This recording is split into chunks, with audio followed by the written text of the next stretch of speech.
All right, Shalom, Barakim La, Allah Hayat Nawa, Yahweh, Ba'ashim Yabashai, all praises, honor and glory be to our power, Yahweh, Ba'ashim Yabashai, Ba'ashim Rakakodash.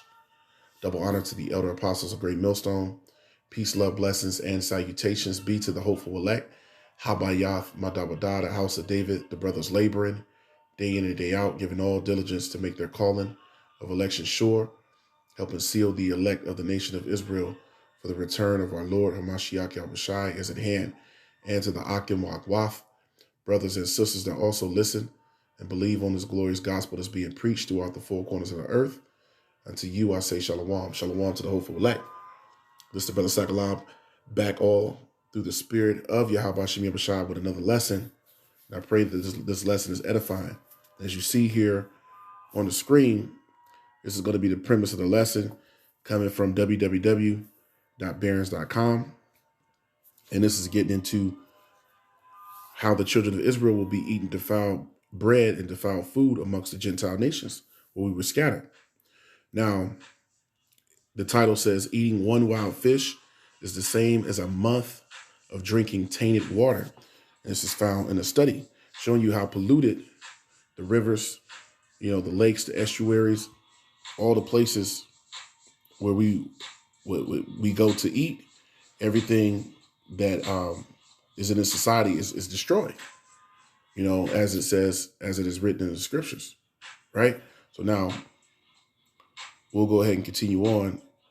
Now it says eating one freshwater fish caught in a river or lake in the United States is the equivalent of drinking a month's worth of water contaminated with toxic forever chemicals. New research said on Tuesday. The invisible chemicals, called PFAS, were first developed in the 1940s to resist water and heat and are now used in items such as non-stick pans, textiles, fire suppression foams, and food packaging.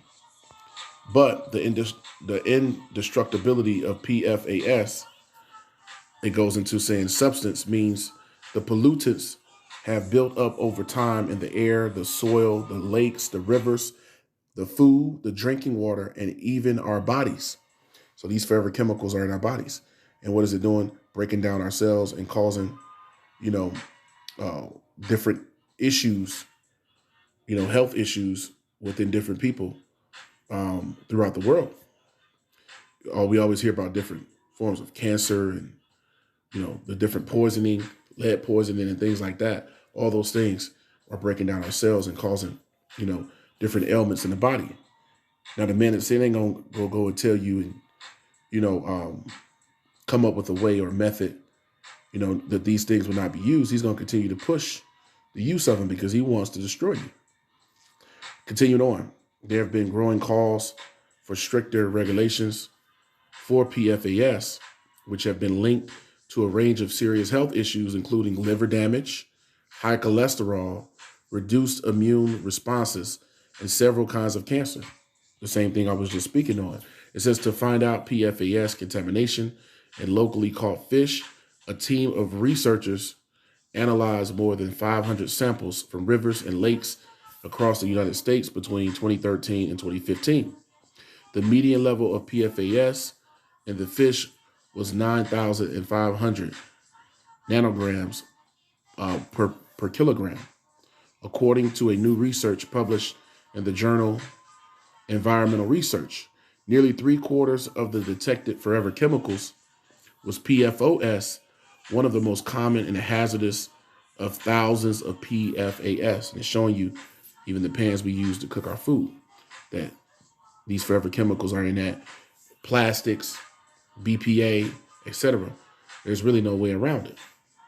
Continuing on, it says eating just one freshwater fish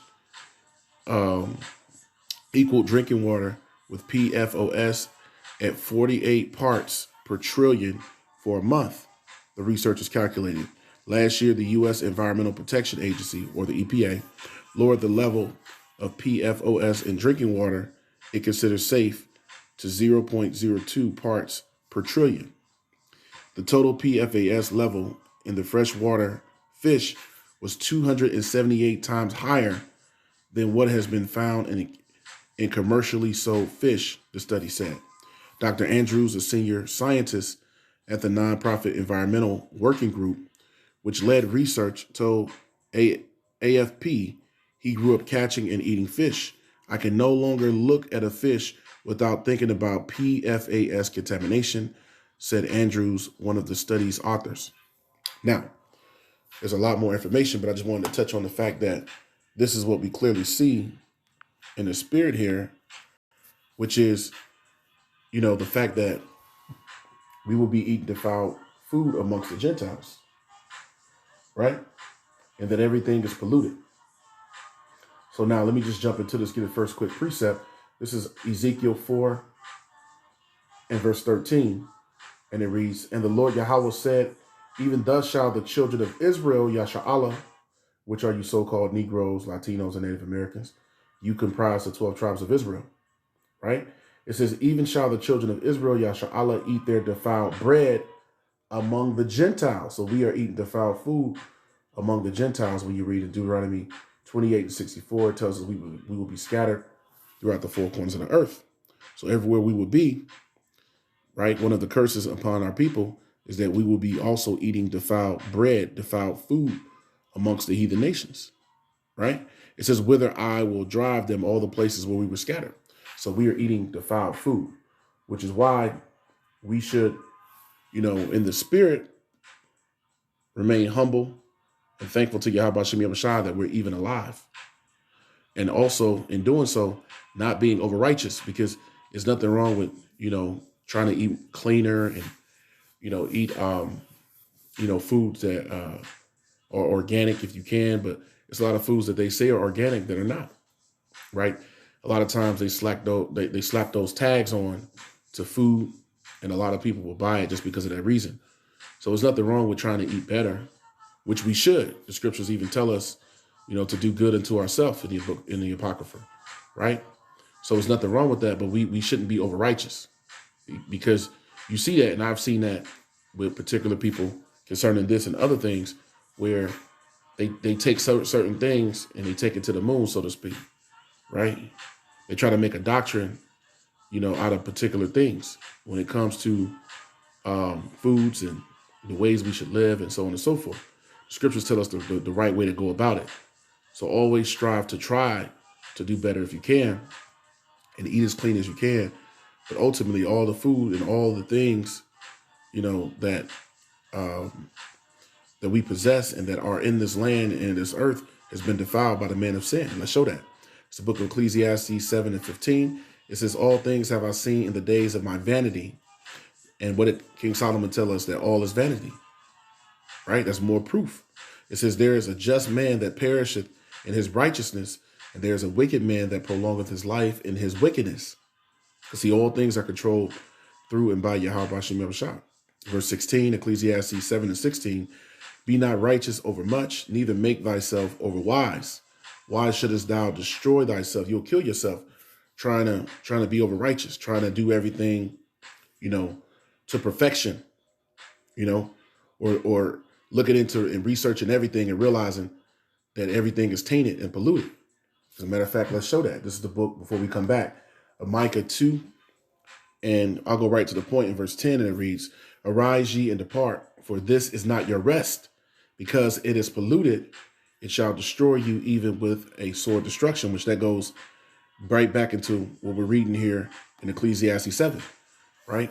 This land, everything that's here is polluted. So we try to the best of our abilities to try to be upright as we can. But let's go back to Ecclesiastes 7 and 16. It says, be not righteous over much, but we don't do that, by being over righteous. Neither make thyself over wise. Why shouldest thou destroy thyself? That's the sword destruction. So let's continue on. Verse 17, be not overmuch wicked, neither be thou foolish. So in our ways and our doings, we're not supposed to be over wicked, because we do go off, but also we're not supposed to be foolish, it says. Why shouldest thou die before thy time? Because being over wicked and being foolish will lead to us being destroyed, right? So now, why is that important? The scriptures told us that it's all polluted. So arise and depart, because this is not our rest. So now let's further show that We would never get, if this place was set up, the world, as it's currently constructed, and the rulership of the world, to be said that way, was set up to be a punishment to the children of Israel. Even here in Babylon the Great, America, this is our punishment. Let's show further while all of this is polluted. Psalm 82 in verse 5, and it reads, "They know not, neither will they understand." Speaking of the people here on the earth, right? They walk on in darkness, as it says in Isaiah 60 verses 1 and 2. The earth is in darkness and gross darkness to people. They know not, neither will they understand. They walk on in darkness, which are the people on this earth. All the foundations of the earth are out of course. Everything is polluted and destroyed. It's all out of course, right? Because it's not being run. Matter of fact, let me get that. Things are not in the proper hands of those who are supposed to be running there. The wicked is ruling. As it says in Job 9 and 24, the earth is given into the hand of the wicked. So let's show that further. This is the book of Proverbs 29. And I'm going to start at verse 2. It reads, it says, "When the righteous are in authority, the people rejoice. But when the wicked beareth rule, the people mourn." So the earth is in mourning.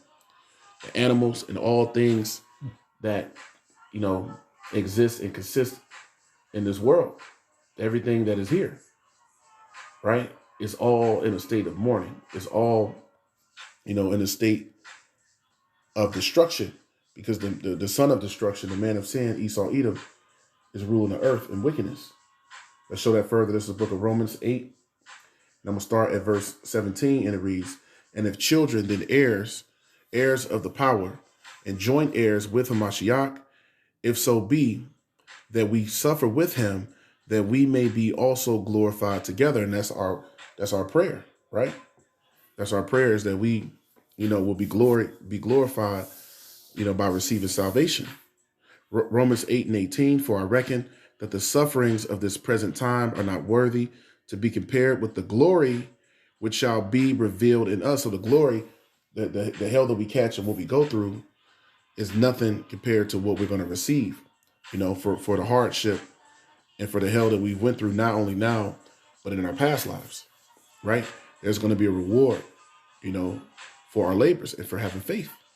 Romans 8 and verse 19, "For the earnest expectation of the creature," and we are the creature, which is the head of the creation of Yahweh Hashem Yahushai, being the sons of the Most High, being the people of Yahweh Hashem Yahushai, right? "For the earnest expectation of the creature waiteth for the manifestation of the sons of the power." Yeah, so all creation and all creatures are waiting for everything to be put back in its righteous state. So the sons of the Most High, the men of the Lord that's on the four corners of the earth, are out and in the forefront of ushering in the kingdom of heaven through the Spirit. So now, let's show that further. This is the book of, let me go here. Let me go to the book of Ecclesiastes, the 10th chapter. Let me start at 1. Ecclesiastes, or Ecclesiasticus, Sirach 10 and 1. It says, "A wise judge will instruct his people, and the government of a prudent man," prudent means to be wise, right? "The government of a prudent man is well ordered." We clearly see that the whole earth is out of course. So we realize that the prudent is not ruling. Verse 2, as the judge of the people is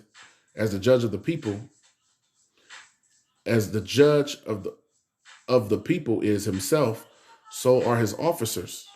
And what manner of man the ruler of the city is, such are all they that dwell therein. And that's why you see the whole earth is out of course. Verse 3, it says, "An unwise king destroyeth his people, but through the prudence of them which are in authority, the city shall be inhabited."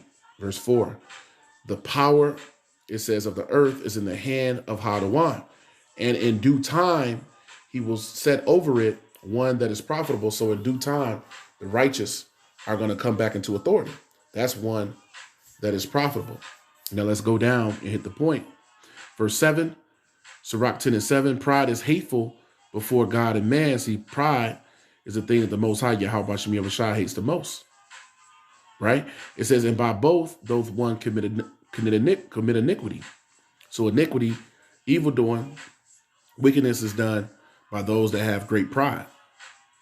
Continuing on, verse 8, "Because of unrighteous dealings injuries, and riches got by deceit, the kingdom is translated from one people to another. So the kingdom, rulership on the earth, is being translated over from the sons of the wicked to the sons of the righteous, which are the children of Israel. So let me get another precept. Just going into that. This is the book of Hebrews 12 and verse 16, and it reads, lest there be any fornicator or profane person as Esau. So Esau is the most profane of all people, the most wicked, and he's outside of the temple, right? He wasn't counted amongst the righteous.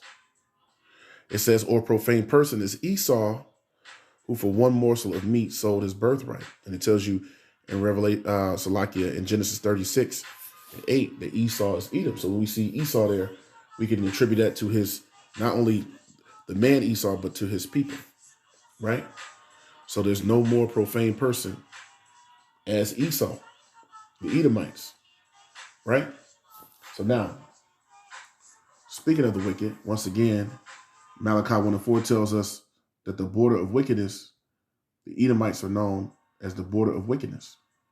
So let's show that. This is Revelation 11. Revelation 11. And I'll go right to the point.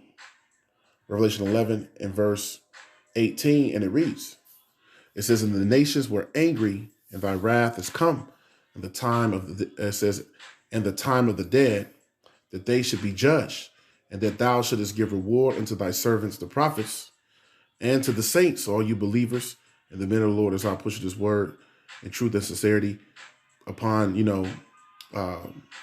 enduring unto the end. Salvation is promised unto the believers. And them that fear thy name, all the believers, small and great, no matter what your status is, and shouldest destroy them which destroy the earth. So the Most High, Yahweh Bashem Yahushua, is going to destroy those who destroy the earth, which is why this article is a perfect example of showing how destroyed the earth is, how destroyed Babylon is, and the world as a whole. So with that, I pray that was edifying to the hopeful elect. Barakateh Yahweh, Barakateh Yahushua, call hello Yahweh, Bashem Yahushua. All praises, infinite honor and glory be to Yahweh, Bashem Yahushua, Bashem Rakakwadash. Double honor to the elder apostles of Great Millstone. Peace, love, blessings, and salutations be to the hopeful elect. Habayath Madawadah, the house of David, the brothers laboring. Continue to labor in the name of Yahweh Bashem Yahushua. And I pray that Yahweh Bashem Yahushua come and free the captives out of slavery, which are the children of Israel, the elect, the Israel of God, the household of faith. So I pray that was edifying. All praises to Yahweh Bashem Yahushua and Shalom.